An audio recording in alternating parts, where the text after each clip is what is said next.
Osta Sinale'i. That means good morning in Cherokee. Today I'm here on the creek and we're gonna do the story of the giant horned snake. Okay, now that we got that going, we can continue with our story.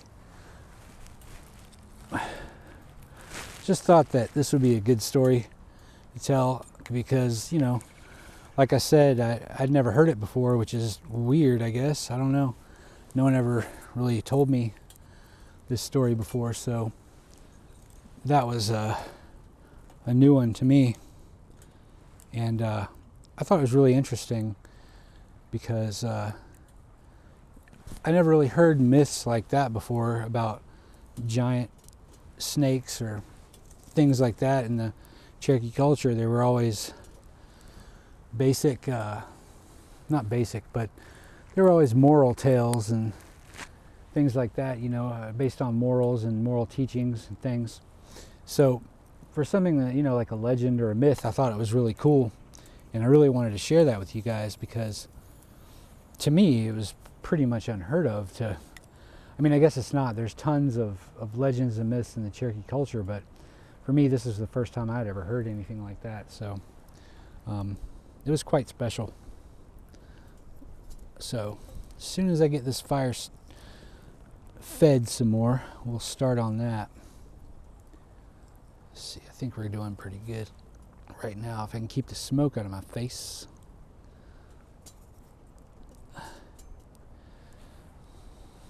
All right.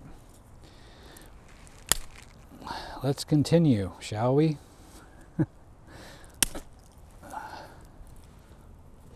As soon as I get done doing this.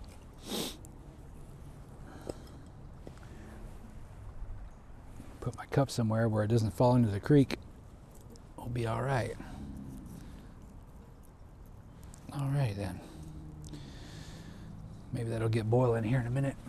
So let's do this story here. So long ago, when the sun became angry, like this fire, when the sun became angry at the people on earth and sent a sickness to destroy them, the little men, like I was saying, the little men, the sort of fairy-like beings, changed a man into a monster snake, which they called Uktena, the keen-eyed, and sent him to kill her, the sun. He failed to do so, to do the work, and the rattlesnake had to be sent instead, which made the Uktena so jealous and angry that the people were afraid of him, and had him taken up to the place where they keep those kind of ferocious beings to stay with the other dangerous things. He left others behind him, though nearly as large and dangerous as himself, and they hide now in deep pools in the river and about lonely passes in the high mountains, the places which the Cherokee call where the Uktena stays. Now the Uktena, I'll also add this, from what the elder was telling me in Cherokee, they start out as small, basically like worm-like creatures. That's how they hide, is they shrink down into a really small, almost like a river worm or something like that.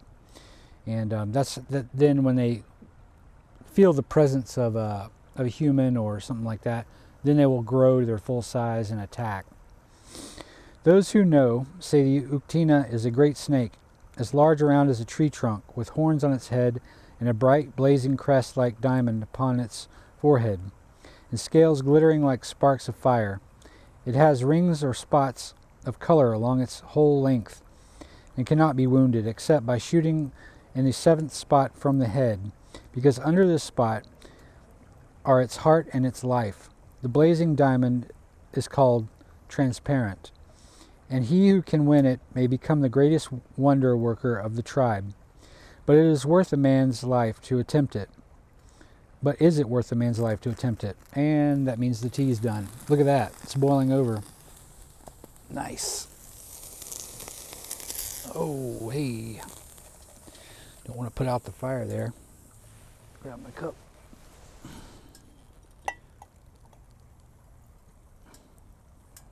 But is it worth a man's life to attempt it? For whoever is seen by the Uktena is so dazed by the bright light that he runs toward the snake instead of trying to escape, even to see the Uktena asleep is death, not to the hunter himself, but to his family. Of all the daring warriors who have started out in search of the transparent stone, only Unitsi ever came back successful. The East Cherokee still keep the one which he brought. It is like the large transparent crystal, nearly the shape of a cartridge bullet, with a blood-red streak running through the center from the top to the bottom. The owner keeps it enwrapped in a whole deer skin inside the earthen jar hidden away in a secret cave in the mountains. Every 7 days he feeds it with the blood of small game, rubbing the blood all over the crystal as soon as the animal has been killed. Twice a year it must have the blood of a deer or some other large animal. Should he forget to feed it at the proper time, it will come out from its cave at night in a shape of fire and fly through the air to slake its thirst with the lifeblood of the conjurer or some of one of his people. He may save himself from this danger by telling it when he puts it away that he will not need it again for a long time. It will then go quietly to sleep and feel no hunger until it is again brought out to be consulted. Then it must be fed again with the blood before it is used. No white man must ever see it, and no person but the owner will venture near it, for fear of sudden death. Even the conjurer who keeps it is afraid of it, and changes its hiding place from every once in a while, so that it cannot learn the way out. When he dies, it will be buried with him. Otherwise, it will come out of its cave, like a blazing star, to search for his grave, night after night, for 7 years. When, if still not able to find him, it will go back to sleep forever where he has placed it. Whoever owns the transparent stone, sure of success in hunting, love, rainmaking, and every other business, but its great use is in life prophecy. When it is consulted for this purpose, the future is seen mirrored in the crystal clear, as a tree is reflected in the quiet stream below, and the conjurer knows whether the sick man will recover, whether the warrior will return from battle, or whether the youth will live to be old. So that's one of the tales of the Uktena, which is the great horned serpent. And in studying this myth and in studying this serpent, I found a lot of different cultures have the same beast in it. Closest being the Mayans, which I find really interesting, because a lot of people say that some of the Mayans migrated to the southeast, and that wouldn't be hard to believe because they did trade with the natives here, with the Creek, with the Mississippians, more so the Mississippians. I think the Mississippian culture was, in my opinion, probably the closest culture to the Mayans.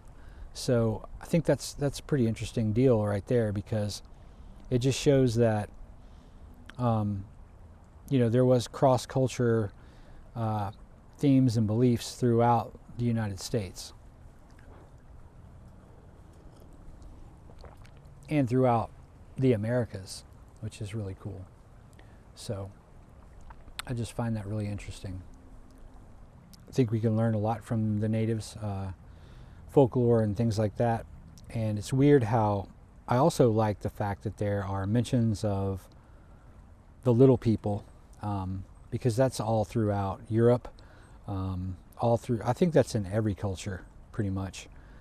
As far as I know, I don't think I've heard of a culture that doesn't believe in the little people, or some call them fairies. But I think it's pretty neat that the natives have their own sort of tale on the little people pre-European contact. So that's pretty interesting stuff. And the fact that the little people turned this man into Uktena is even more special, I think, because that just shows that these fairies have magical powers, or the little people have magical powers that can do that. So I think that's really cool. So until next time, Donaha Donahi, which means till we meet again.